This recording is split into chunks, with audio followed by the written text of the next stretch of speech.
A trégua anunciada entre Israel e o Hamas no conflito vai permitir a libertação de 150 prisioneiros palestinos em troca de reféns israelenses. A pausa também vai permitir que centenas de caminhões de ajuda humanitária, médica e com combustível entre em Gaza, território palestino sitiado desde o início do conflito, que já matou mais de 13 mil civis em Gaza, onde estão mais de 2 milhões de palestinos desabrigados. Para falar com a gente sobre esse anúncio de trégua temporária entre Israel e o grupo armado Hamas e as consequências do conflito ao povo palestino, nós conversamos agora com Raquel Ronick, que é do coletivo Judias e Judeus pela Democracia aqui em São Paulo. Professora Raquel Ronick, tudo bem? Prazer recebê-la no Revista Brasil TVT. Seja bem-vinda. Muito obrigada, bom dia Ana, bom dia Cosmo e a todos os telespectadores da TVT. É um prazer estar aqui com vocês hoje. Professora, vamos falar então um pouco mais desse conflito que já vem se arrastando, um conflito de perda de ambos os lados, só que de um deles, a morte de civis, mulheres e crianças vem sendo constantemente, esse número vem aumentando, e pela forma como vem acontecendo. Nesta semana, anúncio de uma trégua, um cessar-fogo temporário. Professora, eu queria lhe ouvir sobre este momento, a senhora que faz parte de um coletivo Judeus e Judeus pela Democracia aqui em São Paulo, de o quão é importante esse cessar-fogo para que, de fato, um acordo de paz, de trégua permanente venha a acontecer. Bom, em primeiro lugar, é claro que a notícia desse cessar-fogo, embora provisório, é uma boa notícia.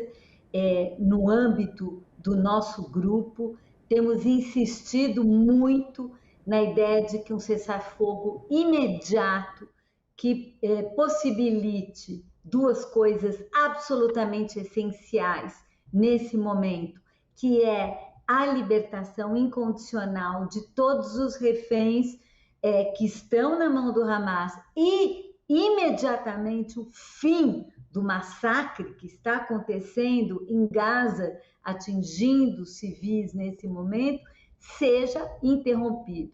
Que a gente possa, a partir dessa situação, reestabelecer algum nível de diálogo, superando aquilo que a gente classifica como verdadeiros, com S no plural, regimes de terror, que não pressupõem o respeito à vida em nenhum desses lados, e eu não estou falando aqui de nenhum tipo de proporcionalidade, mas estou falando aqui que a gente tem que saber sim que estão morrendo civis que não tem absolutamente nada a ver com esse conflito, estão pagando o preço do assassinato brutal de 1.200 civis, que também não pode ser esquecido nesse momento. E, professora, esse coletivo, ele já existia antes desse momento histórico onde a gente vive, ele nasce num contexto do ano passado, enfim, para defender a democracia do nosso país, mas neste momento, esse coletivo de judias e judeus se coloca também em solidariedade a esse povo civil palestino que vem sofrendo um genocídio ali na faixa de Gaza. O que eu queria te perguntar, professora, é que, por parte da comunidade, quando uma pessoa judia ou judeu se coloca em solidariedade a palestinos, às vezes há um questionamento. Por que as pessoas estão se posicionando dessa forma? E muitas vezes até colocando isso como uma posição antissemitista. Eu queria ouvi-la sobre isso, se por um acaso vocês foram questionados nesse sentido por algum membro da comunidade. E o que isso, qual que é a verdade de tudo isso, né? Como que vocês se posicionam? Ótimo, excelente questão que você está colocando, muito importante. Nós temos que eliminar o binarismo imediatamente. O que significa eliminar esse binarismo?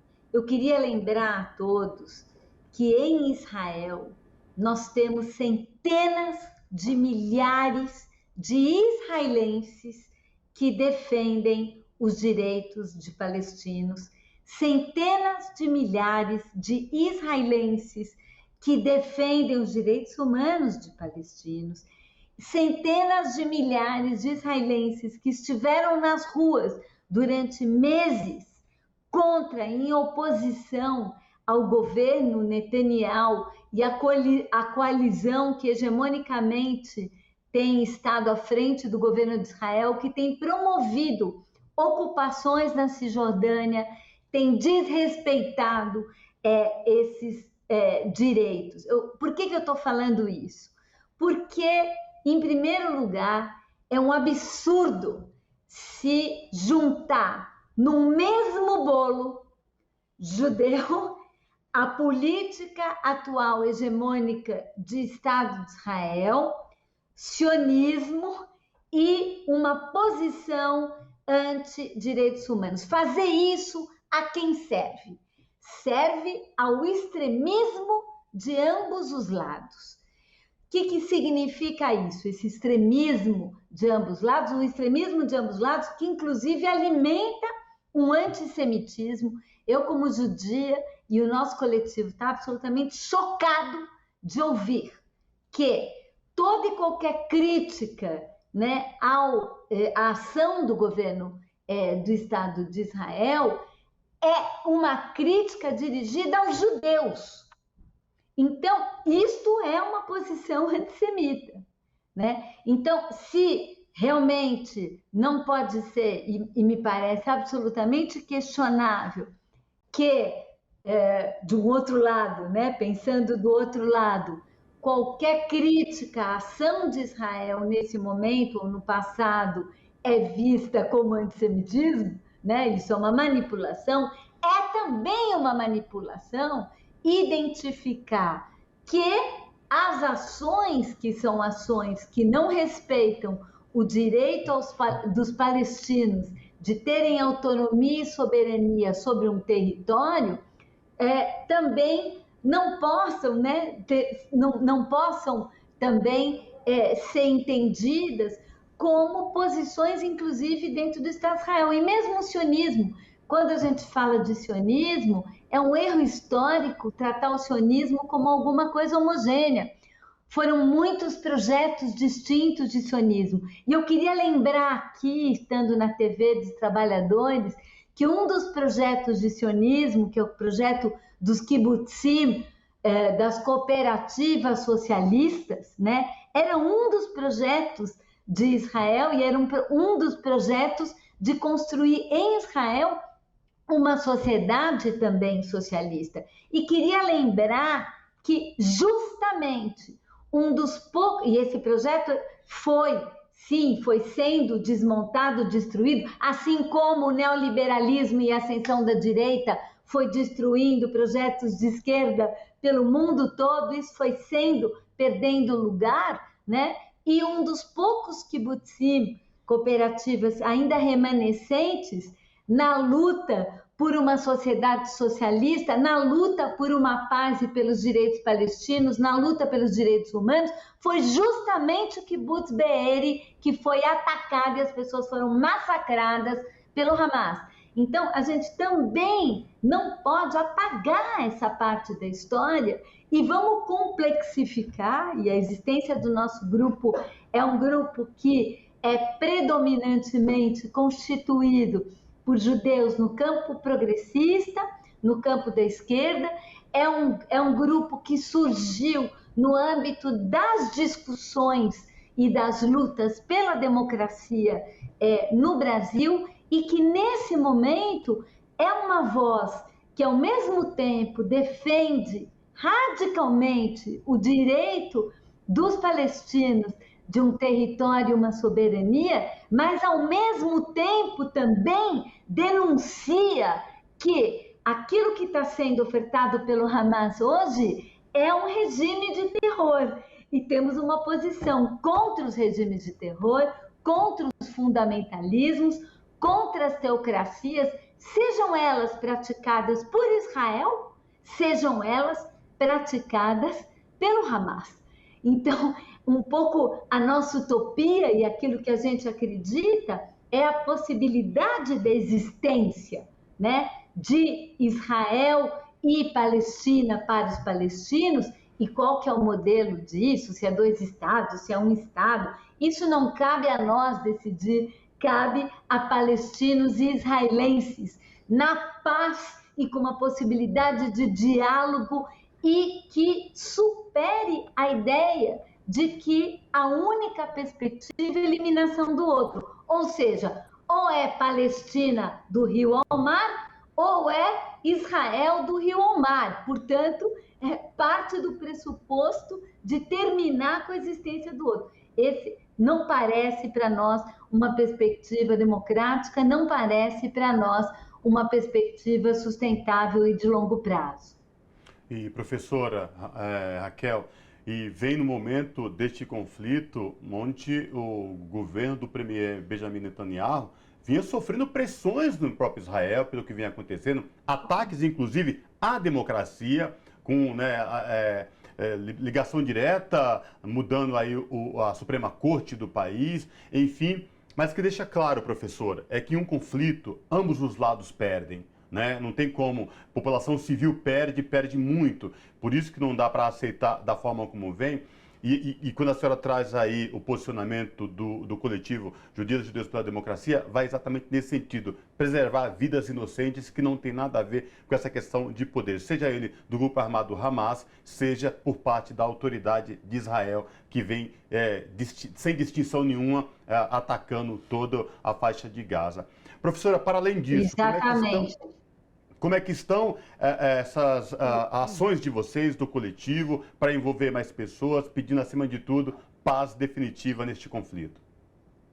Sim, nós já soltamos um manifesto, nós temos um grupo no Instagram que eu convido a todos para conhecer, né, que é o Judeus pela Democracia São Paulo.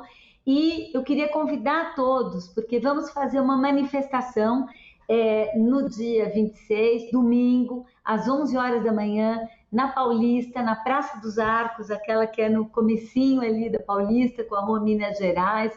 E essa manifestação é uma manifestação que tem como mote, e é essa a nossa posição, pelo cessar-fogo, pela libertação imediata, né, dos reféns, contra o fundamentalismo, todo tipo de fundamentalismo, pelo fim da política de ocupações do território palestino, contra o massacre de civis em ambos os lados. Me parece que é uma posição, é essa a posição do nosso ato, e nós estamos aí convidando não apenas judias e judeus, mas nós estamos convidando todos aqueles que brasileiros como nós, né, palestinos, de todas as nacionalidades, de todas as religiões também, porque pelo fim do antissemitismo e da islamofobia, né?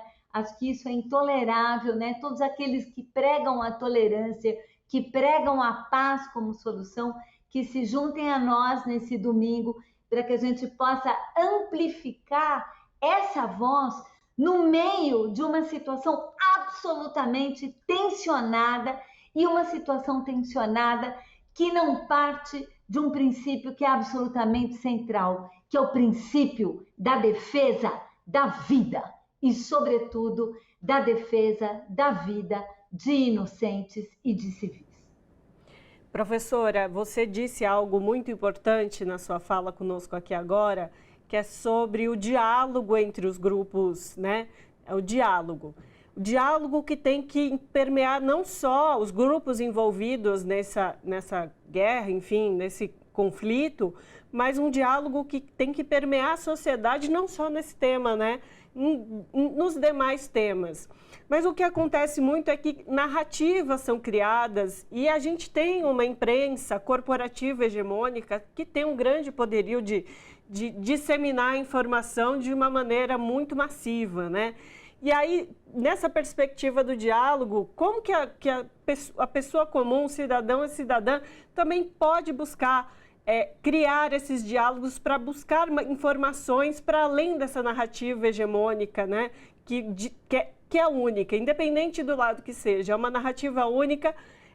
Como é que a população também pode se aprimorar melhor de assuntos, não só como esse que é tão delicado, mas de um modo geral? Não, você tocou numa questão fundamental, né? A gente vive uma guerra de narrativas, né? E em tempos de fake news, né? Quando você vê a notícia, você, né? Essa notícia aconteceu ou não aconteceu? Então, tem uma guerra do que efetivamente está acontecendo ali, né? E é muito difícil encontrar ali o que efetivamente aconteceu e como se informar. Eu diria que no âmbito do nosso grupo nós temos usado muito como fontes, né?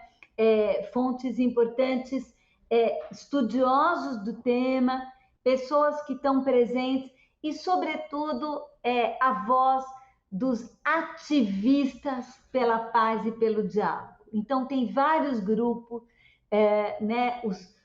Os grupos Standing With Us, grupos, os movimentos israelenses com o qual nós temos bastante relação pela paz, desde o Shalom Achav, desde os partidos que estão apoiando essas perspectivas e que estão nas ruas em oposição a Netanyahu já há muitos meses. Temos procurado também nos informar dessa forma e temos procurado também criar canais de informação e canais, porque diante de uma situação que é uma situação de conflito extremo, né, os apelos totalitários são os apelos que têm mais clamor, né?